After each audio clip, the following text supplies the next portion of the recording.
Hello students, चाहे आप एक जूनियर डिवीजन यानी छोटी क्लासेस के स्टूडेंट हैं, 8, 9, 10th में पढ़ रहे हैं या 11th और 12th में पढ़ रहे हैं और आगे जाकर के आपको MBBS करना है या BDS करना है या फिर आयुष कोर्सेस में से, आयुष का मतलब होता है आयुर्वेद, योगा एंड नेचुरोपैथी, यूनानी, सिद्धा या फिर होम्योपैथी, इनमें से कोई भी कोर्स अगर आपको करना है तो आपको देनी होती है एक एग्जाम और उस एग्जाम का नाम है नीट। नीट का मतलब होता है national eligibility cum entrance test. क्या है नीट, टोटली हम डिटेल में बात करने वाले हैं इस वीडियो में। अगर आप पेरेंट्स हैं, बच्चे हैं, जो भी इस वीडियो को देख रहा है, समझिए कि नीट क्या है, क्यों जरूरी है और उसकी एलिजिबिलिटी क्या होती है। तो सबसे पहले बात करते हैं कौन दे सकता है नीट एग्जाम।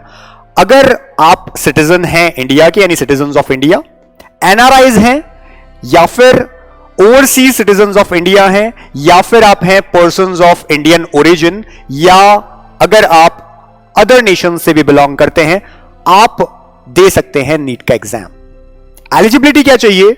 एलिजिबिलिटी क्राइटेरिया होना चाहिए सबसे पहले 12th क्लास, या तो आप अपियरिंग हो या फिर 12th क्लास आपने कंप्लीट कर ली हो, दोनों में से कुछ भी। यानी अपियरिंग है, 12th क्लास बोर्ड देने वाले हैं इस साल, तो भी आप नीट का एग्जाम दे सकते हैं। अगर आपने 12th कंप्लीट कर ली है तो भी आप नीट का एग्जाम दे सकते हैं।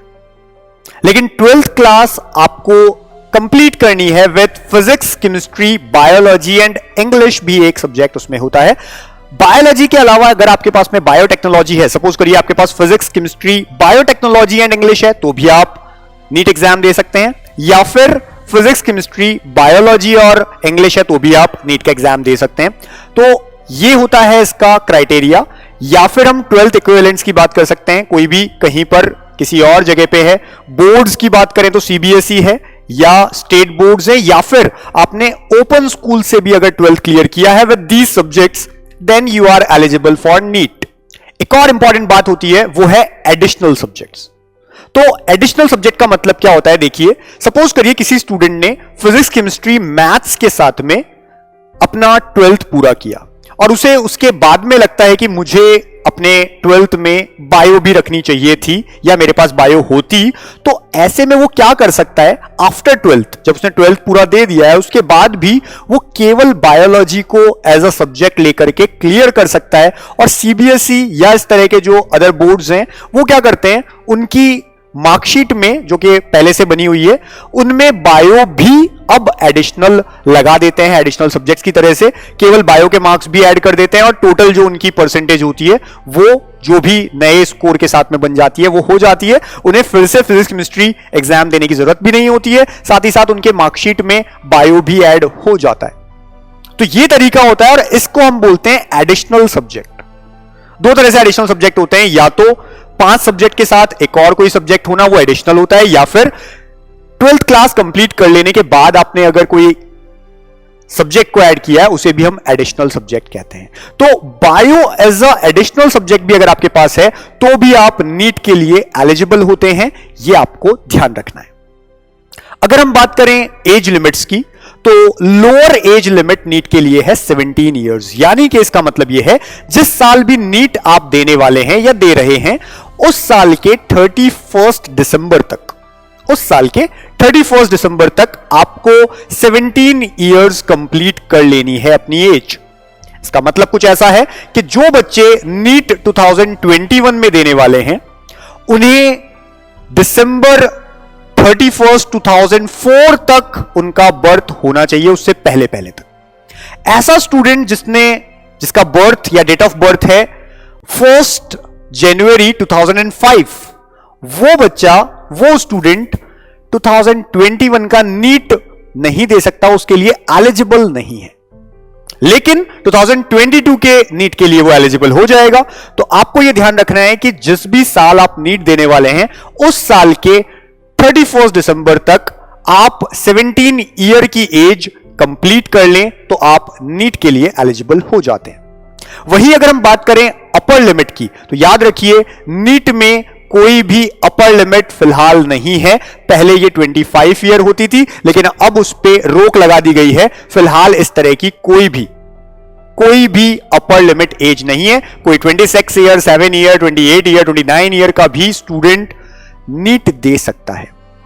वही अगर हम बात करें अटेम्प्ट्स की, कि नंबर ऑफ अटेम्प्ट्स कैसे हैं, कितने होते हैं, जैसे आप सुनते हैं अलग अलग एग्जाम्स में, अगेन नीट में पहले हुआ करते थे 3 अटेम्प्ट्स, आप मैक्सिमम 3 अटेम्प्ट दे सकते थे। अब ये हटा दिया गया है, मैक्सिमम नंबर ऑफ अटेम्प्ट्स हटा दिए गए हैं। आप 5वीं, 6ठी, 7वीं बार भी नीट दे सकते हैं, यानी नीट पे किसी भी तरह का अब कोई अटेम्प्ट्स का क्राइटेरिया नहीं है, मैक्सिमम अटेम्प्ट्स नहीं है। यह बात होती है एज और अटेम्प्ट से, उसकी लिमिटेशन से रिलेटेड। नेक्स्ट हम बात करते हैं कितनी लैंग्वेजेस में ये नीट का एग्जाम होगा। तो नीट 2021 में होने जा रहा है with 11 languages including Hindi and English. तो हिंदी और इंग्लिश के अलावा अदर रीजनल लैंग्वेजेस मिलाकर के टोटल 11 लैंग्वेजेस में नीट का एग्जाम होता है। नॉर्मली हर साल हम जब बात करते हैं नीट का एग्जाम मई के फर्स्ट संडे को होता है, जबकि 2021 में जैसा आपको पता है, जिस रीजंस आपको पता है, ड्यू टू कोविड लेट होने जा रहा है और 1 अगस्त को अभी तक नीट की डेट क्लियर हुई है। इस एग्जाम के हर साल जब हम बात करते हैं तो दिसंबर जनवरी तक नोटिफिकेशन आ जाता है, उसके बाद में एप्लीकेशन फॉर्म भरने के लिए 1 मंथ पूरा मिलता है, देन 15 डेज मिलते हैं आपको कुछ भी एडिट करने के लिए, चेंजेस करने के लिए, जो भी आपने फॉर्म में भरा हो उसके लिए। इसके बाद जो एडमिट कार्ड है वो आता है नीट के एग्जाम से 15 से 20 दिन पहले, और फाइनली नीट का एग्जाम होता है और उसके बाद में होती है काउंसलिंग। तो ये सब प्रोसीजर्स होते हैं जिनको हमें फॉलो करना होता है फॉर नीट एग्जाम। नेक्स्ट हम बात करते हैं पैटर्न क्या होता है नीट के एग्जाम का। तो देखिए पैटर्न जो है नीट के एग्जाम का फिलहाल ऑफलाइन मोड है, यानी पेन एंड पेपर मोड पे होता है। नीट 2021 में भी ऐसा ही होने जा रहा है, और आगे अगर हम देखें नेक्स्ट ईयर से अगर कुछ नया नोटिफिकेशन आता है तो बिल्कुल पॉसिबल है, लेकिन फिलहाल नीट ऑफलाइन मोड पे होता है। 3 घंटे में ये एग्जाम देना होता है। फिलहाल अभी तक 1 साल में केवल 1 बार नीट होता है, और इस साल 2021 में भी नीट 1 ही बार होने जा रहा है।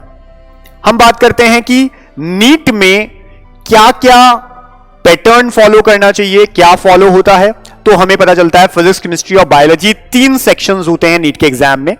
3 घंटे में यानी 180 मिनट्स हमको टोटल मिलते हैं, और हमें ये टाइम के अंदर, इस टाइम के अंदर 3 subjects physics, chemistry, bio complete करने हैं। टोटल नंबर ऑफ क्वेश्चंस होते हैं 180, जिसमें से फिजिक्स 45 क्वेश्चंस होते हैं, केमिस्ट्री 45 क्वेश्चंस होते हैं, और बायोलॉजी 90 क्वेश्चंस होते हैं।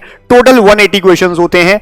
हर क्वेश्चन 4 मार्क्स का होता है, यानी हर क्वेश्चन का करेक्ट आंसर देने पर आपको 4 मार्क्स मिलते हैं। जबकि अगर कोई भी क्वेश्चन आप गलत कर देंगे, रॉन्ग कर देंगे, तो आपका 1 मार्क डिडक्ट हो जाएगा, यानी नेगेटिव मार्किंग भी होती है, और वो होती है -1।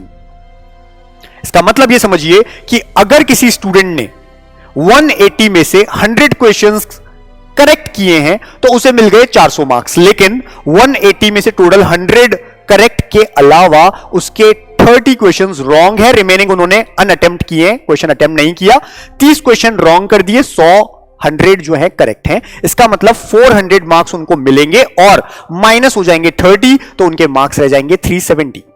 इस तरह से कैलकुलेशन होती है, इस तरह से करना होता है। आपको एग्जाम के अंदर हम क्वेश्चन पेपर के साथ मिलती है OMR शीट, जिसे आपको फिल करना होता है पेन से, और ध्यान देना होता है कि किसी तरह का कोई गलती आप ना करें, क्योंकि OMR और ज्यादा नहीं मिलती है, एक ही OMR होती है, और उसको आपको कंप्लीट भरना होता है।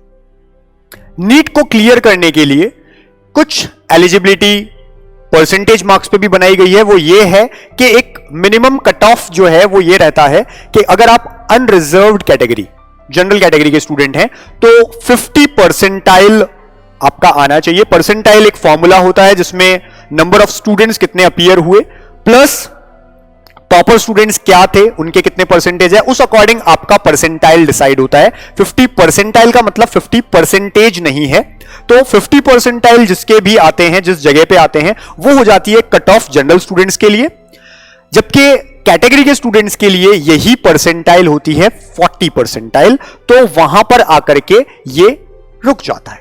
जबकि अगर हम बात करें पीएच कैटेगरी के स्टूडेंट्स के लिए, तो जनरल पीएच के लिए होती है 45 परसेंटाइल, जबकि अगर हम बात करें पीएच कैटेगरी के कैटेगरी स्टूडेंट्स के लिए, जो कैटेगरी में भी है और पीएच में भी है यानी पीडब्ल्यूडी में भी है, तो उनके लिए ये है 40 परसेंटाइल। परसेंटाइल का मतलब देखिए क्या होता है कि अगर हम पिछले 1-2 साल की बात करें तो 720 मार्क्स में से जनरल के लिए 136, 160 ये मार्क्स थे टोटल, हम जिसको कट ऑफ बोल सकते हैं, ऐसी कट ऑफ जो मिनिमम कट ऑफ है।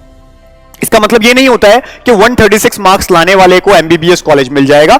इसका मतलब ये होता है कि अगर उसके ऊपर आपका स्कोर है तो आपको नीट क्लियर्ड माना जाएगा, यानी आपने नीट का एग्जाम क्लियर किया है। अब बात आती है कि कट ऑफ कैसे जाती है। तो फिलहाल अगर हम एमबीबीएस की बात करें, पिछले कुछ सालों से कट ऑफ इंक्रीज होती जा रही है। जैसे कि अगर हम नीट 2017 की बात करें तो कट ऑफ लगभग 560 गई थी। That is depending on the overall cut off, यानी कि एक होती है 15% सीट्स के लिए जिनको हम ऑल इंडिया क्योटा बोलते हैं, और 85% होता है स्टेट क्योटा। काउंसलिंग में हमने ऑलरेडी वीडियो बना दिया है, और पिछले साल ये वीडियो जो है, ये बात जो हमने बताई बच्चों को, काउंसलिंग जो समझाया वो बहुत हिट गया था। आप चाहें तो काउंसलिंग वीडियो से डायरेक्टली काउंसलिंग को समझ सकते हैं। यहां हम कुछ हाइलाइट्स की बात करते हैं। हम कहेंगे कि 85% जो सीट्स हैं वो रिजर्व होती है स्टेट के लिए, जबकि 15% जो है वो रिजर्व होती है ऑल इंडिया के लिए। तो हर स्टेट की कट ऑफ डिफरेंट जाती है। अगर हम नॉर्मली बात करें, राजस्थान की बात करें, यूपी की बात करें जहां हाई कट ऑफ जाती है, दिल्ली की बात करें तो यहां पे थोड़ी हाई कट ऑफ जाती है, और यहां पे जनरली 2017 में अगर हम बात करें तो 560 आउट ऑफ 720 कट ऑफ गई थी। 2018 में ये कट ऑफ 540 हुई, थोड़ा डाउन हुआ। 2019 में फिर से इंक्रीज हुई और 580 तक पहुंच गई, जबकि नीट 2020 में यही cut off MBBS government medical college के लिए 600 प्लस गई है, इवन 610 भी गई है। 610 से ऊपर वालों को ही एमबीबीएस मिला है। तो कंपटीशन टफ होता जा रहा है डे बाय डे। जहां नीट 2019 के अंदर 15 लाख स्टूडेंट्स ने एप्लीकेशन फॉर्म भरा था, वहीं नीट 2020 में ये 16 लाख तक पहुंच गया था। तो स्टूडेंट्स भी धीरे धीरे बढ़ते जा रहे हैं, कंपटीशन भी इंक्रीज हो रहा है, कट ऑफ भी इंक्रीज हो रही है। ये फिलहाल का क्राइटेरिया या पैटर्न जो हम देख पा रहे हैं फिलहाल नीट में इस तरह से चलता है। नेक्स्ट, नीट को अगर आपको देना है तो 12th में आपके कितने परसेंटेज होने चाहिए? याद रखिए, फिजिक्स, केमिस्ट्री और बायोलॉजी इनके एग्रीगेशन में, हम ओवरऑल 12th परसेंटेज की बात नहीं कर रहे हैं, फिजिक्स, केमिस्ट्री और बायोलॉजी में मिला करके आपका जो परसेंटेज है जनरल कैटेगरी वाले स्टूडेंट के लिए होना चाहिए 50%, जबकि कैटेगरी के जो स्टूडेंट्स हैं ओबीसी, एससी, एसटी, इनके लिए होना चाहिए 40%। अगर ये आपके मार्क्स हैं, यानी कि फिजिक्स, केमिस्ट्री, बायो में आपका एग्रीगेट परसेंटेज है, तो आप नीट में अपीयर हो सकते हैं, अदरवाइज नहीं हो सकते हैं।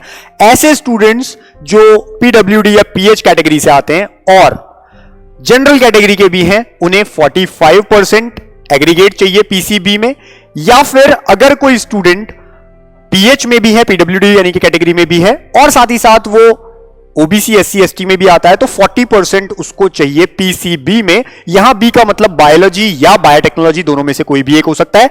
फिजिक्स, केमिस्ट्री दोनों कंपलसरी हैं। तो ये 3 सब्जेक्ट्स में मिलाकर आपका एग्रीगेशन अगर ये है तो आप अपीयर हो सकते हैं नीट के एग्जाम में।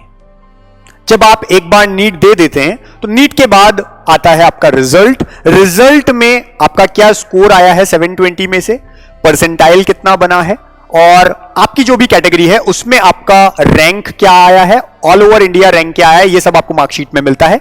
इसके बाद स्टार्ट होती है काउंसलिंग। काउंसलिंग के होते हैं rounds, first round, second round, उसके बाद में आता है एक मॉपअप राउंड, और एक लास्ट में होता है स्ट्रे वैकेंसी, अगर कोई सीट रह जाती है तो।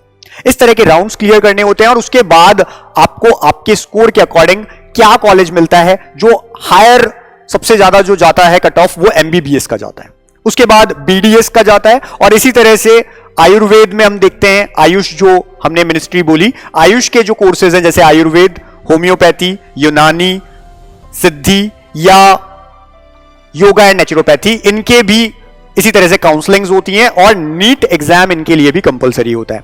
हम बात करें नीट 2021 की, तो इस साल नीट की जो नोटिफिकेशन आई है उस नोटिफिकेशन में कुछ और एडिशनल चीजें भी हैं। वो ये हैं कि कुछ तरह के बीएससी नर्सिंग कोर्सेज में और कई जगह पे बायो की जो फील्ड है, खासकर लाइफ साइंसेस की हम बात करते हैं, या इसी तरह के और बीएससी की बात करते हैं, उनमें भी नीट एप्लीकेबल होगा। ऐसे कई इंस्टीट्यूट्स होंगे जो अपने लेवल पे केवल नीट का जिन्होंने स्कोर शो किया है उन्हीं को एडमिशन देंगे। तो नीट बहुत इंपॉर्टेंट होता जा रहा है डे बाय डे। बहुत सारे इंस्टीट्यूट्स केवल नीट के स्कोर पे एडमिशंस देंगे, इवन इन बीएससी कोर्सेज, जैसा कि इस बार नोटिफिकेशन में भी आया है। तो ऐसे सारे स्टूडेंट्स को भी नीट का एग्जाम देना होगा और अच्छे से पढ़ करके देना होगा। अगर हम बात करें एम्स की, बीएचयू की या जिपमेर की, इस तरह के जितने भी इंस्टीट्यूट्स हैं, इनमें भी आपको अगर एडमिशन लेना है तो अब नीट का एग्जाम ही होता है। लास्ट ईयर से 2020 से, इससे पहले तक एम्स का एग्जाम अलग होता था, जिपमेर का अलग होता था, लेकिन अब एम्स और जिपमेर भी नीट के एग्जाम से ही आपको मिलते हैं। यानी आपका जो स्कोर आता है उस अकॉर्डिंग उनकी काउंसलिंग होती है, ठीक है। जो ऑल ओवर इंडिया काउंसलिंग होती है, जिसको हम ऑल इंडिया 15% क्योटा बोलते हैं, उसी में एम्स, जिपमेर ये सब भी इंक्लूडेड होते हैं और आपको वहां पर ही अपने मार्क्स के अकॉर्डिंग, स्कोर के अकॉर्डिंग एडमिशन मिलता है इन कॉलेजेस में। तो अगर आपका सपना है एम्स दिल्ली, जिपमेर या कोई भी गवर्नमेंट मेडिकल कॉलेज या बीडीएस कॉलेज या आयुर्वेद कॉलेज, जहां भी आपको जाना है, उसके लिए आपको देना होगा नीट का एग्जाम। प्रिपेयर होइए, हम आपके साथ हैं। जो भी क्वेरी आपको आती है कभी भी किसी भी तरह की, हम हमेशा साथ हैं। नीट काका जी हमारा जो प्लेटफॉर्म है, बच्चों को तैयारी भी करवाता है, इंफॉर्मेशंस भी देता है और उसके बाद काउंसलिंग भी करवाता है at the end. NEET exam clear करके, जेई एग्जाम क्लियर करके आपको आपके मेडिकल कॉलेज या इंजीनियरिंग कॉलेज, जो भी कॉलेज है, वहां तक छोड़ करके आता है। तो ये खासियत है हमारे इस प्लेटफॉर्म की। आप जुड़े रहिए हमारे प्लेटफॉर्म से और इस तरह की इंफॉर्मेशंस और प्रिपरेशन में हमारे साथ बने रहिए। जिन स्टूडेंट्स को ये नहीं पता है कि हमारा एक ऐप भी है नीट काका जी, वो जाएं और प्ले स्टोर से नीट काका जी ऐप डाउनलोड करें आज ही और बने रहें हमारे साथ में। साथ ही साथ अगर आपको किसी भी तरह की कोई क्वेरी होती है नीट रिलेटेड, आप इसी वीडियो के कमेंट में भी छोड़ सकते हैं, उसे कमेंट में आप लिख सकते हैं, हम आपको आंसर करेंगे। जुड़े रहिए, पढ़ते रहिए, सक्सेसफुल बनिए।